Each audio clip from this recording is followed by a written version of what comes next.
On veut résoudre le système d'équations suivant, et alors pour ça, on va utiliser la méthode du pivot de Gauss. Alors, la première chose à faire, alors attention, dans l'énoncé, à la base ici, il n'y avait pas de moins 3, et ici, le moins, il est bien là.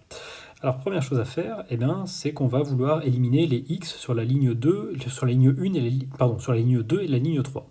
Donc, comment est-ce qu'on fait ça? Eh bien, L2, on va le remplacer par 3L2 moins L1, et L3, on va venir la remplacer par 3L3 plus, plus L1. Ok, ça nous donne donc la première ligne, elle ne bouge pas. Donc 3x moins y plus z est égal à 5.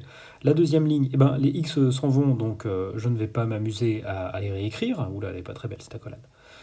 Ah, bon, tant pis. Alors, la deuxième, donc les x, je ne m'embête pas à les réécrire. Donc là, je vois que j'ai multiplié par 3. Donc ça me fait 3y moins y, c'est-à-dire 4y.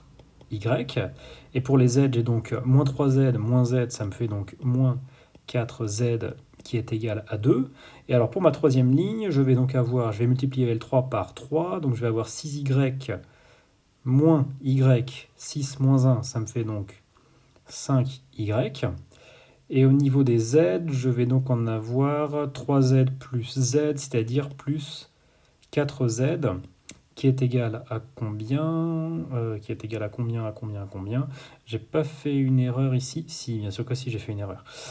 Ici, le terme, il faut bien sûr que je multiplie 2 par 3, ça nous fait 6, moins 5, ça nous fait donc 1. Ok. Donc ici, on a 1, bien évidemment. Et sur la troisième ligne, donc on fait 3 fois 3 plus 5, ça nous fait donc 14, il me semble. Voilà, j'essaie de ne pas me tromper puisque c'est la deuxième fois que je le fais en fait. Alors, bien sûr, donc là j'ai réussi à supprimer les x, et bien là je vais faire exactement la même chose pour les y. Donc L3, je vais le remplacer par quoi? Eh bien, je vais le remplacer par 4 L3 moins 5 L2. Pourquoi 4 et 5? Eh bien parce que là je vais obtenir 20y en multipliant par 3, et là 20y en multipliant par 5. Ce qui va donc me donner 3x moins y plus z est égal à 5. 4y moins 4z est égal à 1.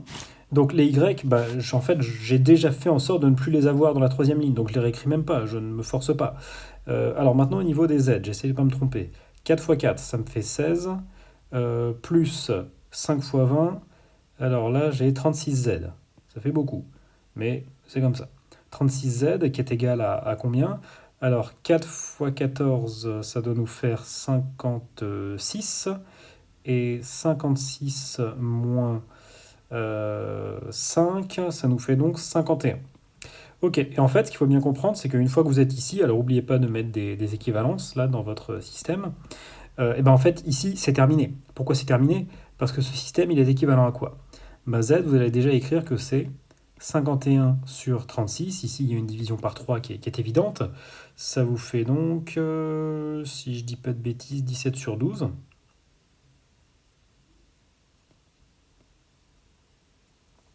Ensuite, vous obtenez quoi? Donc vous continuez et vous allez avoir y qui sera égal à 1 quart de 1 plus 4z. Donc ça, après, c'est de la simplification à faire. Là, il n'y a plus que du calcul à faire. Et par la même façon, vous allez avoir que x sera égal à 1 tiers de 5 plus y moins z. Donc là, vous remplacez par les valeurs que vous avez trouvées dans y et z, et c'est terminé. Ce qu'il faut comprendre, c'est que le plus dur dans cet exercice, c'est d'obtenir le système triangulaire de cette façon.